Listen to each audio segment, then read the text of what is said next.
belajar dari kegagalan Disneyland. Yes, faktanya memang Disneyland ternyata pernah gagal juga ya.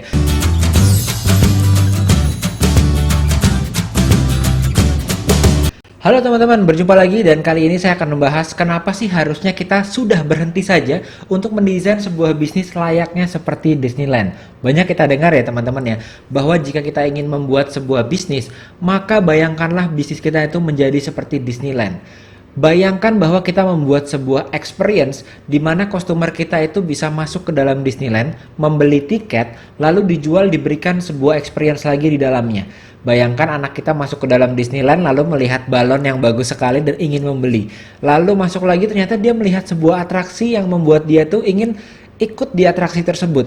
Mungkin dia juga melihat makanan yang dia ingin coba karena itu cotton candy atau makanan tertentu yang terlihat unik dan dia ingin coba. Mendesain bisnis menjadi sebuah Disneyland adalah sebuah langkah yang menurut saya sangat baik sekali.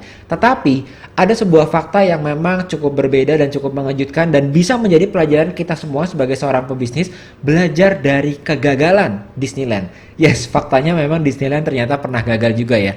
Mungkin pertanyaan saya adalah kalau saat ini, hari ini, saya memberikan tiket teman-teman untuk bisa ke Disneyland. Mungkin kalau tidak pandemi dan teman-teman bisa ke Disneyland, mungkin sebagian besar dari kita pastinya mau untuk bermain ke Disneyland. Mau untuk jalan-jalan ke Disneyland bersama dengan keluarga kita, ayah ibu kita, anak kita, mungkin istri kita dan suami kita juga ya. Tapi ternyata teman-teman ada sebuah cerita di mana Disneyland itu dia telah berhasil selama berkali-kali dari awal diadakannya Disneyland di San Francisco ya teman-teman.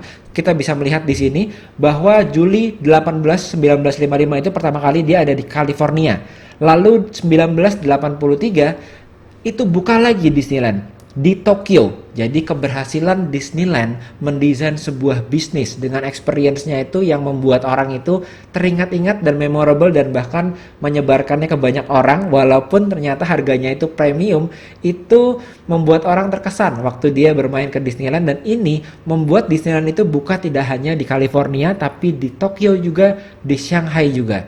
Nah, dalam video ini saya akan menunjukkan ke teman-teman pembukaan Disneyland yang sangat spesial yang terjadi di Eropa yang kita bisa sama-sama belajar. Ternyata pada waktu itu Disneyland buka di Eropa dengan nama yang menurut saya cukup spesial karena walaupun sudah memiliki experience Disneyland yang teruji di berbagai kota dan berbagai negara, tetapi ternyata begitu buka Disneyland di kota Paris di Eropa, ternyata yang terjadi adalah dalam 2 bulan saja Disneyland di Eropa itu mengalami kebangkrutan. Jadi setelah berhasil di beberapa negara, ternyata di Disneyland Eropa dia mengalami kebangkrutan hanya dalam waktu 2 bulan saja. Nah, untungnya memang pada akhirnya ceritanya adalah ada seorang sultan kaya dari Arab Saudi yang pada akhirnya membeli Disneyland tersebut, invest Disneyland tersebut, lalu dia bisa membalik keadaan Disneyland tersebut. Apa yang salah ternyata? Ternyata Disneyland tersebut diberi nama Euro Disneyland. Bayangkan teman-teman, euro itu adalah sebuah mata uang. Seperti halnya dolar, seperti halnya yen, seperti halnya rupiah. Jadi bayangkan mungkin Dufan diberi nama rupiah gitu ya. Itu akan terjadi bahwa orang-orang itu berpikir bahwa wow, ini berarti saya datang ke sebuah wahana di mana saya dimintain uang nih. Akhirnya waktu itu tidak ada yang datang ke wahana di Disneyland yang ada di Paris tersebut.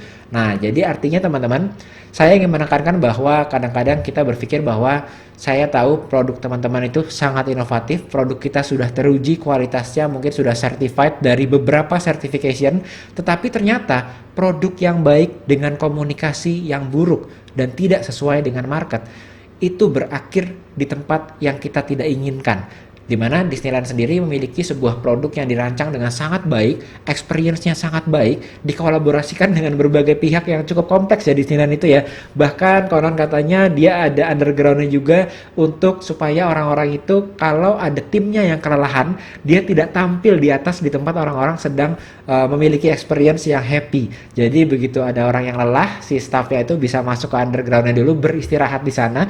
Bahkan underground-nya itu di bawahnya Disneyland itu memiliki kantin dan lain-lain, sehingga begitu udah happy lagi dia naik ke atasnya Disneyland. Sudah didesain produknya sebagus itu, tetapi karena komunikasi yang salah, karena marketing communication yang salah, maka produk sebagus apapun bisa jadi berujung di tempat kebangkrutan. Maka teman-teman saat ini yang memiliki sebuah produk, mungkin teman-teman saat ini mengalami kesulitan dalam menjual, mengalami kesulitan dalam meningkatkan omset bisnis teman-teman, bisa jadi kuncinya adalah di komunikasi teman-teman kepada market teman-teman. Jadi saya memiliki sebuah quotes yaitu people don't buy the best product. Jadi people atau orang-orang itu tidak membeli the best product, tapi the best product that communicates the best. Jadi saat ini teman-teman dicoba, kira-kira teman-teman bisa mencoba, saya istilahnya adalah testing the message. Mungkin saat ini keadaan teman-teman sekarang sedang berubah. Omset teman-teman mengalami penurunan. Yang harus teman-teman lakukan adalah testing the message. Coba tes apakah message yang dulu itu sudah tidak relevan lagi dengan market teman-teman yang saat ini. Maka setelah teman-teman tes message tersebut, teman-teman mungkin akan menemukan hal yang berbeda. Akan menemukan kenaikan dan perubahan yang ada terjadi dalam bisnis teman-teman. Oke teman-teman, jadi sampai sini dulu. Semoga insight ini dapat membantu teman-teman. Dan selalu mengingat bahwa Disneyland pun dengan produk dan experience yang sebagus itu bisa jadi gagal, pernah gagal, dan bisa bangkit kembali. Artinya teman-teman yang saat ini sedang mengalami penurunan bisnis, bisa jadi saat ini teman-teman gagal, tetapi pastinya teman-teman pun akan bangkit kembali. Jadi sampai sini dulu video ini teman-teman, dan jangan lupa untuk don't forget to elevate your mindset and start your success journey today. Saya Yosef, sampai jumpa lagi di video yang selanjutnya. Dadah!